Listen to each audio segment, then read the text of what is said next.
नमस्कार। आज मैं फिर आपके सामने अपराध की एक और घटना लेकर आया हूँ। आज के अपराध की घटना भी हालिया है, हाल फिलहाल की है।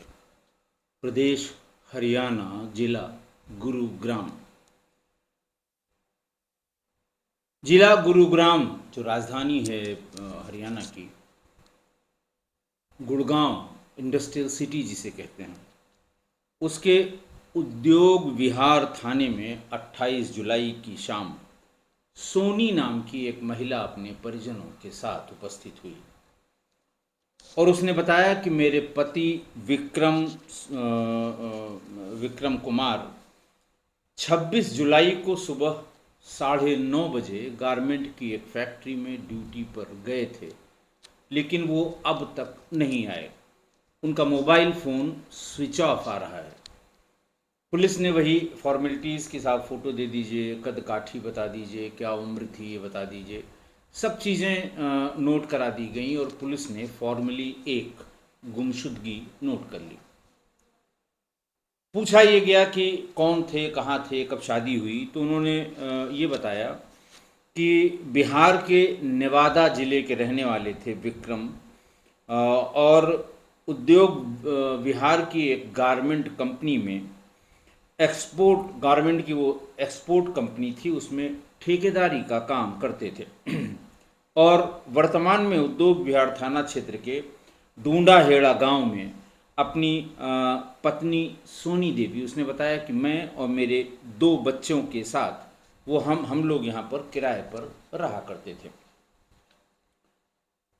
पूछा गया शादी कब की है, तो उन्होंने बताया कि शादी हमारी शादी हमारी करीब 8 साल पहले की है। संभावित स्थानों के बारे में पूछा गया, उसने कहा साहब मुझे कुछ पता नहीं, ठेकेदारी के सिलसिले में बहुत से लोग आते थे, बहुत से लोगों के यहाँ वो जाते थे, कंपनी में काम करते थे, तमाम कंपनियों से उनका लाइजनिंग का काम चलता था। मैं कुछ नहीं बता सकती कि वो कहाँ गए होंगे या कहाँ गायब हुए होंगे। बहरहाल विक्रम के घर वालों को भी सूचना गई थाने से, विक्रम के घर वाले आ गए और घर वालों ने जो हाव भाव देखा सोनी का, यानी अपनी अपने बेटे की पत्नी का, तो उसने उन लोगों को शक हुआ कि हो न हो पत्नी को सब कुछ पता है और पत्नी ने ही शायद ये सब किया है। पुलिस को अपनी जो उनके ऑब्जर्वेशंस थे, जैसे उसके शक्ल पे कोई बहुत ऐसे भाव नहीं आ रहे थे कि बहुत दुखी है, अपना रूटीन का काम करती थी, लोगों से बातचीत भी करती थी। लोग जो मातम पुरसी के लिए आते थे कि भाई लगता है कुछ गड़बड़ हो गई, लगता है ये हो गया, लगता है वो हो गया, तो उनसे भी वो बहुत ज़्यादा इस सिलसिले में कोई बात नहीं करती थी। ढूंढने के प्रयास के लिए ज़रूर 2-1 लोगों से कहती थी कि यहाँ देखाओ, वहाँ देखाओ। ये बात जब पुलिस को बताई गई तो पुलिस ने बातचीत करने के लिए या पूछताछ करने के लिए या विक्रम के घर वालों की जो क्वेरीज थी उनको सेटिस्फाई करने के लिए सोनी को थाने पर बुलाया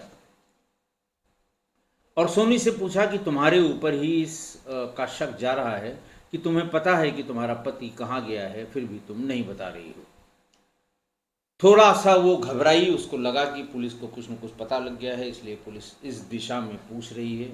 उसने फौरन ये बताना शुरू किया कि मेरा एक दोस्त है, मेरा एक मित्र है, मेरा एक बॉयफ्रेंड है, उसका नाम रविंद्र है। और उसने बताया, अच्छा वो उसने बॉयफ्रेंड नहीं, उसने कहा कि वो हमारे पति विक्रम का दोस्त है, उसका घर पर आना जाना था। एक दिन उसने अकेले पाकर मेरे साथ बलात्कार किया, मेरे साथ रेप किया।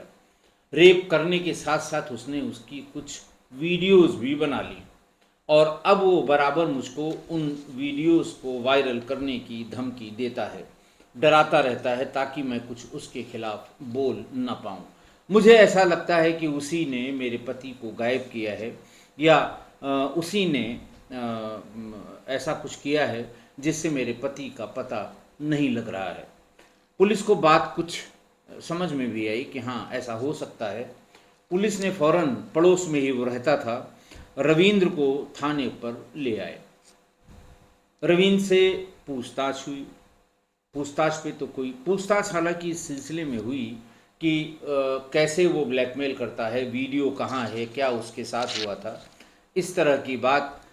लेकिन धीरे धीरे पूछताछ थोड़ी सख्ती में, थोड़ी विशिष्ट श्रेणी में चली गई। विशिष्ट श्रेणी की पूछताछ शुरू होते होते ही उसने कहा, साहब मैं सब कुछ बताता हूँ। उसने बताया कि मैंने ही इसके पति विक्रम की हत्या की है, और इसलिए की है कि हमारे इसके बराबर संबंध थे पिछले 1.5 सालों से, और हम लोगों को ये शक हो रहा था कि विक्रम को हमारे संबंधों का पता लग गया है। उसका ये कहना है कि उसकी एक बेटी ने, जो बड़ी थी करीब 8 साल की, उसने विक्रम की बेटी ने, यानी जो उसकी पत्नी थी सोनी, उसकी बेटी ने उन दोनों को संबंध बनाते हुए या आपत्तिजनक अवस्था में देख लिया था, और उसने संभवतः अपने पिता यानी विक्रम सिंह से भी इसकी बात बताई थी कि मैंने ऐसा ऐसा देखा है, बिना कपड़ों के देखा है, कुछ इस तरह की बात। और उसने ये बात अपनी माँ को भी बताई कि अंकल के साथ जो कुछ भी हो रहा था मैंने पापा को बता दिया है। बहुत डर गए दोनों। उसने कहा मैं और सोनी दोनों डर गए, रविंद्र और सोनी दोनों डर गए, और ये लगा कि इससे हमारी बदनामी भी होगी, और दूसरे हो सकता है कि समाज के सामने हमारी बहुत बेइज्जती हो जाए। इसलिए हम लोगों ने सबसे पहले दृश्यम मूवी देखी और कई कई बार देखी, फिर क्राइम पेट्रोल के तमाम एपिसोड्स देखे कि इसे रास्ते से हटाना है, लेकिन कोई ऐसा सबूत नहीं छोड़ना है जिससे पुलिस हम तक पहुंच जाए। बहरहाल पुलिस ने उससे पूछा कि क्या किया उसका। उसने पूरी बात बता दी। उसने बताया कि हमने पहले उसको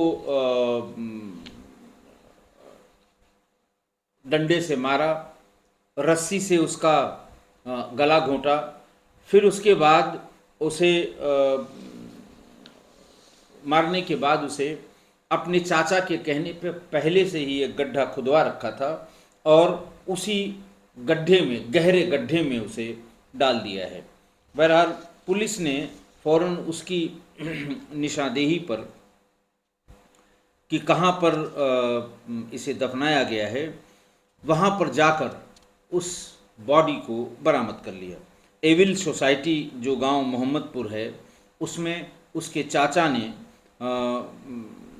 गड्ढा पहले से खोद रखा था और उसी गड्ढे में उसको दफना दिया था।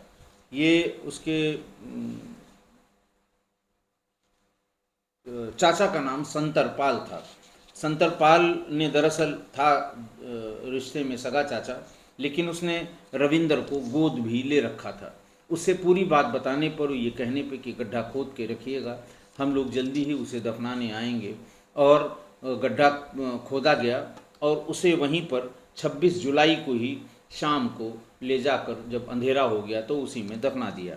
बहरहाल पुलिस ने उसकी निशानदेही पर शव को बरामद कर लिया। फिर ये पूछा गया कि तुम्हारे साथ और कौन कौन लोग थे। तो संतरपाल की बात होगी जिसने गड्ढा खोदा था एक उसकी दफनाने के लिए। फिर उसने अपनी 3 साथियों का नाम बताया। उसने कहा कि जब हम लोग बहुत परेशान हो गए और हम लोगों को हर बात में ये लगता था कि विक्रम को ये बात पता लग गई है कि हमारे और सोनी के संबंध हैं, तो हमने सबसे पहले 3 लड़के अपने यहाँ के तैयार किए। मनीष जिसकी उम्र 19 साल, फरियाद जिसकी उम्र 20 साल, और ये दोनों ही बस्तौरा नारंग गांव जिला मेरठ के रहने वाले थे। वहाँ से और यहीं पर काम करते थे। उन दोनों को राज़ी किया, मेरठ के ही एक और लड़के को राज़ी किया, और जैसे ही फ़ोन करके बुलाया इसने उसकी पत्नी ने, वैसे ही हम लोग वहाँ पहुँच गए और उसे मार दिया। मारने के बाद उसे अपनी मोटरसाइकिल पर बीच में बिठा कर ले आए। चाचा ने जहाँ पहले संतरपाल ने जहाँ भी एविल सोसाइटी में एक बना रखा था, वहाँ पर गड्ढा बना रखा था, उसमें लाकर दफना दिया। पुलिस ने पूछा कि तुमने जिसके साथ मिलकर हत्या की वो तुम्हारा प्रेमी था, तुमने उसके खिलाफ FIR रेप के धाराओं में क्यों दर्ज कराई? उसने कहा ताकि मैं बची रहूं। ये या तो रेप में जेल चला जाए या उस हत्या में जेल चला जाए। और पुलिस को डाइवर्ट करने के लिए मैंने उसके खिलाफ बलात्कार का मुकदमा लिखवाया था। और पुलिस ने पूछा कि तुमने उसको 26 जुलाई को ही मार दिया था और दफना दिया था, उसके बाद तुमने 30 जुलाई को ये FIR लिखवाई, अपने प्रेमी के खिलाफ झूठा केस लिखवाया, ऐसा क्यों किया? तो उसी के जवाब में उसने पूरी बात बताई कि मैं चाहती थी, मैंने तमाम क्राइम पेट्रोल के एपिसोड्स देखे थे कि ऐसा करने से मैं बच जाऊंगी, वो फंस जाएगा, शक उसके ऊपर जाएगा कि उसने मेरी वीडियो बना रखी है, मेरे साथ रेप कर रखा है और उसी ने ये हत्या की है। खैर, रविंद्र से पूछताछ के बाद पुलिस ने एक बड़ी टीम तैयार की और मेरठ के हस्तिनापुर क्षेत्र से दोनों युवकों मनीष और फरियाद को गिरफ्तार कर लिया। वहाँ पर लोकल पुलिस के साथ वो लोग गए थे, दबिश और हस्तिनापुर के थाना प्रभारी शशांक द्विवेदी साथ में गए। दर्जनों पुलिसकर्मी थे गुरुग्राम के और उन्होंने उसके यहाँ रेड करके उन दोनों लड़कों को गिरफ्तार कर लिया। उन्होंने ये बताया उद्योग विहार थाने के SHO बलराज ने कि मनीष गांव में ही मोमोज की रेहड़ी लगाने लगा था जब वो हत्या करके वहाँ से लौटा था और फरियाद बाइक रिपेयरिंग का काम करता था। दोनों ही 19-20 साल के थे और तीसरा जो फरार आरोपी है वो भी इन्हीं लोगों का दोस्त है। तो पूरी घटना खुली। पूरी घटना के बाद उसने ये बातें बताई कि किस तरह से पति उसके प्रेमी के साथ होने वाले संबंध से उसको पता लग गया था और उसे लगता था कि वो इसका पता लग जाएगा और मेरी बदनामी होगी। ये पूछने पर कि वो क्या करता है रविंद्र, तो रविंद्र ने बताया कि साहब हमारा गाड़ियों का धंधा है, ट्रांसपोर्ट का धंधा है, बड़ी ट्रेवल एजेंसी हमारे पास है और लोगों के, और इन्हीं ट्रेवल एजेंसी में गाड़ियों को बुक करने और उनको सामान इनका अलग अलग जगह भेजने पर घर आना जाना हुआ और तभी उसके संबंध बन गए। बहरहाल ये बस्तौरा नारंग के 3 लड़के और इसने मिलकर विक्रम की हत्या कर दी थी रविंद्र ने। पुलिस ने संतरपाल को भी गिरफ्तार कर लिया और उन दोनों को गिरफ्तार कर लिया, रविंद्र को गिरफ्तार कर लिया। सिर्फ एक अपराधी इसमें जो इन दोनों के साथ मनीष और फरियादी के साथ था, यही सिर्फ गिरफ्तार होना बाकी है और बाकी सबको पुलिस ने गिरफ्तारी के बाद जेल भेज दिया। आज की घटना देखिए, कुछ दिन पहले मैंने एक लाइन से, यानी आप ये समझिए कि मेरठ में जो वो नीले ड्रम वाला केस हुआ था, तो उसमें मुस्कान और साहिल वाला, जिसमें उसकी बेचारे की पति की हत्या करके और ड्रम में, उसके बाद एक सीरीज़ से शुरू हुई लगातार। फिर उसके बाद वो घटना हुई इंदौर वाली, जिसमें वो पति पत्नी वहाँ नॉर्थ ईस्ट के एक ज़िले में जाके वहाँ उसको ढकेल दिया, मार दिया, सोनम वाली। और लगातार 11 घटनाएं और सभी हालिया घटनाएं मैंने लगातार पतियों की हत्या पत्नी और प्रेमियों के साथ जो की गई थी उनके बारे में बताया। एक अजीब सा ये ट्रेंड चला है, नए तरीके का ट्रेंड चला है, पतियों की हत्या प्रेमियों के चक्कर में। तो लगातार 11 एपिसोड सुनाने के बाद मेरा मन भी खराब हो गया, उचट गया और सुधी श्रोताओं ने भी कहा कि साहब अब इसे बंद कर दीजिए। सुधी श्रोताओं में ऐसा नहीं कि सिर्फ पुरुष ही थे, महिलाओं ने भी कहा कि नहीं साहब इसे बंद कर दीजिए। लिहाजा मैंने कहा कि भाई अब इस तरह की पतियों की हत्या वाली जो अपराध की घटनाएं हैं वो मैं नहीं सुनाऊंगा। और जब मैंने बंद किया था तब से और आज तक कुल 8 और घटनाएं हुई हैं जिनमें पत्नियों ने प्रेमी के साथ मिलकर पतियों की हत्या की है। एक घटना मैंने आपको ये बताई है, एक और घटना वो भी बिल्कुल ताज़ी है, बिहार की। किसी दिन फुर्सत में वो भी बताऊंगा। और इसीलिए बंद किया था कि वो समझ में नहीं आ रहा था कि क्या कारण हो सकता है, क्यों ऐसा हुआ है। जो कारण फिलहाल समझ में आया है वो सिर्फ यही है कि पुराने अफेयर महिलाओं के, लड़कियों के रहे, शादी के बाद आई, उस अफेयर को न तो लड़के ने ख़त्म किया न लड़की ने ख़त्म किया। कायदे से मैं बराबर ये बताता हूँ कि अगर ठीक है आपका पहले किसी से बोलचाल थी, अच्छी जान पहचान थी, शादी हो गई तो फिर तो अपना सिम बदल लीजिए तुरंत कि भाई हम अब शादी हो गई है, हम अपना नया जीवन बिताने जा रहे हैं, हमें किसी की अब ज़रूरत नहीं है और कृपा करके हमारे फ़ोन पर फ़ोन न किया जाए।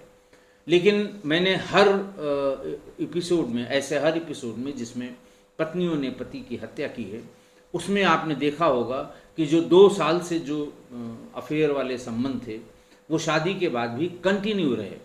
सीडीआर में एक एक नंबर के रिफ्लेक्शन आए, एक एक दिन में ससुराल जाके भी दिन में और रात में उसी प्रेमी से बात होती रही। और अगर कभी पति को शक हो गया या उसने टोक दिया तो उसकी बेचारे की जान चली गई। तो एक तो ये है कि वो कंटिन्यू करते हैं ना। लड़के को भी ये सोचना चाहिए कि भाई अब शादी हो गई, चली गई, अब उसका अपना रास्ता हो गया, वो अपना रास्ता उसका अलग हो गया। इतना ही प्रेम था तो वो शादी उसी से करती, क्यों घर वालों के कहने पे या खुद के मर्जी से कहीं दूसरी जगह शादी करती। लेकिन ये समझने को या ये सुनने को कोई तैयार नहीं है। इस केस में भी यही हुआ, वही मोबाइल, वही बातचीत, वही रात रात भर टेलीफोन पर, मोबाइल पर बातचीत करना, फोटोग्राफ्स का आदान प्रदान करना, सारे सबूत मिले। कोई सबूत ऐसा नहीं था कि जो न मिला हो। सब दूसरा ये मिला जो पुलिस ने तार से तार जोड़ के बनाया कि जितने भी हत्यारे थे इनसे लगातार हत्या के समय तक और उसे दफनाने तक सोनी का उनसे वार्तालाप जारी रहा। वो उसके टच में रही, उससे बातचीत करती रही और कोई कसर उसने छोड़ी नहीं कि कहीं दूर हो जाए, कहीं उसके फ़ोन में, उसके रिकॉर्ड में ऐसा कुछ ना आ जाए। इतना सब दृश्यम और फलाना ढिकाना देखने के बाद भी उसमें ये बात नहीं, ये सावधानी वो नहीं बरत पाई कि पुलिस सीडीआर भी देख लेती है। और दरअसल जब पकड़ा गया वो इसका पति, जब इसका प्रेमी रविंदर, और उसने पूरा कबूल किया कि कैसे कैसे उसकी हत्या हुई, और फिर रविंदर और इसके सीडीआर को जब देखा गया तो ये लोग 10 मिनट के लिए भी कभी डिसकनेक्टेड नहीं हुए थे। लगातार बात करते रहे, जाते समय, उसको बुलाते समय, हत्या करते समय, हत्या करके ले जाते समय, चाचा से बात की गड्ढा खुद गया कि नहीं खुद गया, और वहाँ उसको दफना दिया कि नहीं दफना दिया। तो इस तरह इन सभी प्रकरणों में प्रेमी के साथ मिलकर पत्नियों ने पति की कोल्ड ब्लडेड हत्या की है। ऐसी हत्याएं जैसे 304B में या दहेज हत्या में कभी कभी जैसे अचानक कोई बात हो गई, बातचीत हो गई, गर्मी गर्मा हो गई, गुस्सा गुस्सी हो गई, ऐसे में पति ने पत्नी के ऊपर या पत्नी ने पति के ऊपर हाथ उठा दिया और कोई दुर्घटना, बड़ी दुर्घटना घट गई, ऐसा नहीं है। महीनों महीनों की प्लानिंग के बाद पतियों की हत्या की जा रही है। मैंने आपको बताया था कि दूसरी ये घटना आज वाली गुरुग्राम की है और दूसरी घटना समस्तीपुर की है। समस्तीपुर में भी प्रेमी के साथ मिलकर पति की ऐसी निर्मम हत्या हुई है, रोंगटे खड़े हो जाएं आपके। उस बेचारे पति का कोई गुनाह नहीं, कतई कोई गुनाह नहीं, सिर्फ यही कि वो अपने प्रेमी के साथ जो मिलजुल रही थी उसे ऐसा लगने लगा कि पति को पता लग गया है और ये हमारे संबंधों के बीच में किसी भी समय अड़चन बन के खड़ा हो सकता है। तो उस घटना को भी मैं किसी दिन बताऊंगा। लेकिन ये ट्रेंड बहुत अच्छा नहीं चल रहा है। तो अब जैसे पहले होता था कि शादी के पहले, आज से 10 साल 15 साल पहले, अगर किसी घर में किसी लड़की की शादी किसी लड़के से होती थी तो लोग आगे पीछे लोगों को भेजकर, रिश्तेदारों के माध्यम से, उस गांव के माध्यम से, उस मोहल्ले के माध्यम से ये जानकारी करते थे कि लड़के का कहीं पहले से अफेयर तो नहीं है, कि मेरी लड़की जाए वहाँ पर और पता लगा उसका पहले से कहीं अफेयर है, तो मेरी लड़की को तंग करे, परेशान करे, छोड़ दे, तलाक की बात करे। तो ये लोग पता करते थे वर के बारे में, लड़के के बारे में। लेकिन धीरे धीरे पिछले 3-4 सालों में और ख़ासकर पिछले 2 सालों में ये ट्रेंड एकदम उलट गया। अब लोग पहले लड़की के अफेयर के बारे में पता करते हैं कि कहीं लड़की का कोई अफेयर तो नहीं है, कि पता लगा शादी हो के आए और फिर हमारा लड़का कहीं सीमेंट के ड्रम में मिले, कहीं घाटी से नीचे धकेल दिया जाए, सांप से कटवा लिया जाए, क्या हो जाए इसका कोई अंत नहीं है, किस तरह से हो जाए इसका कोई अंत नहीं है। तो अब मैं बार बार कहता हूँ कि अब ज़रूरी है कि आप कुंडली मत मिलवाइए, आप सीडीआर, दोनों की सीडीआर, ऐसा नहीं सिर्फ आप लड़के लड़की पे शक कर रहे हैं, लड़के और लड़की दोनों की सीडीआर किसी भी तरह से निकलवाइए, देखिए, इनके संबंधों की जानकारी कर लीजिए कि इनका किसी का कहीं कोई अफेयर तो नहीं है, और शादी करने से पहले पूरी सावधानी रखिए, क्योंकि सावधानी हटी दुर्घटना घटी। आशा है आप मेरी इस बात से सहमत होंगे।